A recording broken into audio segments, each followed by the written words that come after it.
नमस्कार, आप देख रहे हैं आज तक। आपके साथ मैं हूं सईद अंसारी। लॉकडाउन से छूट मिलते ही कोरोना के नियमों की अनदेखी एक बहुत बड़ा खतरा बनकर हमारे देश के सामने खड़ी हो गई है। इंडियन मेडिकल एसोसिएशन ने जहां तीसरी कोरोना की लहर को लेकर सख्त चेतावनी जारी की है, तो हमारे देश के प्रधानमंत्री नरेंद्र मोदी को भी यह कहना पड़ा है कि लापरवाही से ही तीसरी लहर आएगी, अपने आप बिल्कुल नहीं आएगी। और हमें अब यह सोचना चाहिए कि हम इस लहर को कैसे रोकें।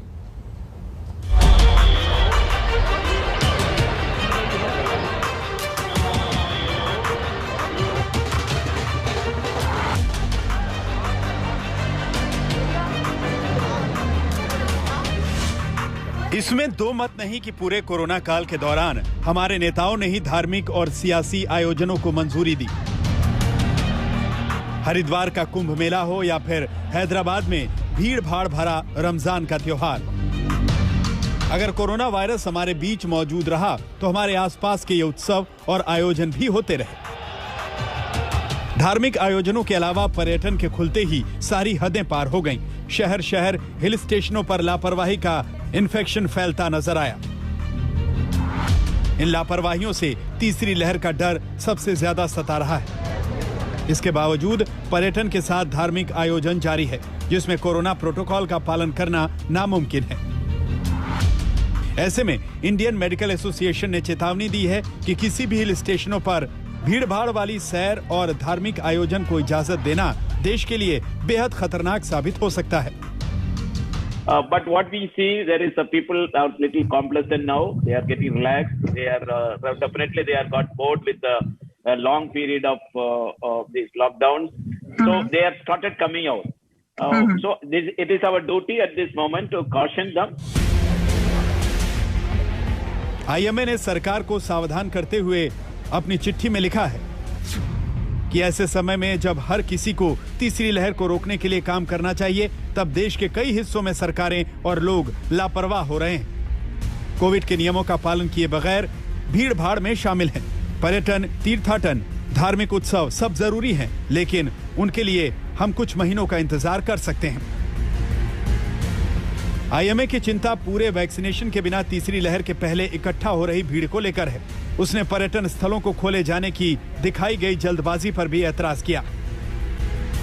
चिंता की वजह आप इन तस्वीरों से समझ सकते हैं। यह है रुद्रप्रयाग का चोपता, जहां बड़ी तादाद में पर्यटक पहुंच रहे हैं। गौर करिए, इसमें से किसी के भी चेहरे पर मास्क नहीं है। यह सही है कि लॉकडाउन के दौरान पर्यटन बंद रहने से चोपता के लोगों की रोजी रोटी पर आफत आ गई थी, मगर यह भी समझने की जरूरत है कि कोरोना नियमों का पालन न करना घातक साबित हो सकता है। यही हाल नैनीताल का भी है। लॉकडाउन खत्म होते ही बड़ी तादाद में लोग पहाड़ों की सैर पर निकल पड़े। पार्किंग फुल हो गई। झील में नाव की सवारी के लिए भीड़ भाड़ जुट गई। उस पर हिदायत के बावजूद मास्क को लेकर भरपूर लापरवाही नजर आ रही है। एक तो भीड़ भाड़ और फिर कोविड नियमों की अनदेखी, वो भी तब जबकि देश में वैक्सीनेशन की रफ्तार सुस्त भी है और कई लोगों को पहली डोज तक नहीं लगी है। यही नहीं, तीसरी लहर का आना तय माना जा रहा है। ऐसे में देश के प्रधानमंत्री ने भी लोगों से लापरवाह भरे रवैये पर सवाल उठाए हैं। पीएम मोदी ने पूर्वोत्तर के राज्यों में कोरोना से लड़ाई पर मुख्यमंत्रियों के साथ वीडियो कॉन्फ्रेंसिंग के जरिए बात की। आज मैं बहुत जोर देकर कहूंगा कि हिल स्टेशन में, मार्केट्स में बिना मास्क पहने, बिना प्रोटोकॉल का अमल किए बिना भारी भीड़ का उमड़ना, मैं समझता हूं एक चिंता का विषय है। ये ठीक नहीं है। कई बार हम ये तर्क सुनते हैं और कुछ लोग तो बड़ा सीना तान करके बोलते हैं, अरे भाई तीसरी लहर आने से पहले हम एंजॉय करना चाहते हैं। ये बात लोगों को समझाना जरूरी है कि तीसरी लहर अपने आप नहीं आएगी।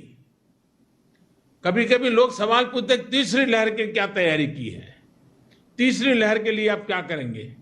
आज सवाल ये होना चाहिए हमारे मन में कि तीसरी लहर को आने से कैसे रोकना है।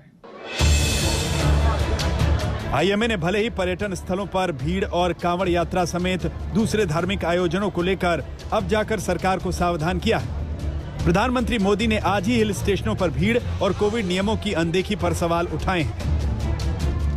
ऐसे में अब यह देखना है कि तमाम राज्य कांवड़ यात्रा को लेकर क्या फैसले लेते हैं। वहीं इस बात से भी इनकार नहीं किया जा सकता कि जब तक सभी सुरक्षित नहीं, तब तक कोई भी इस वायरस से सुरक्षित नहीं हो सकता।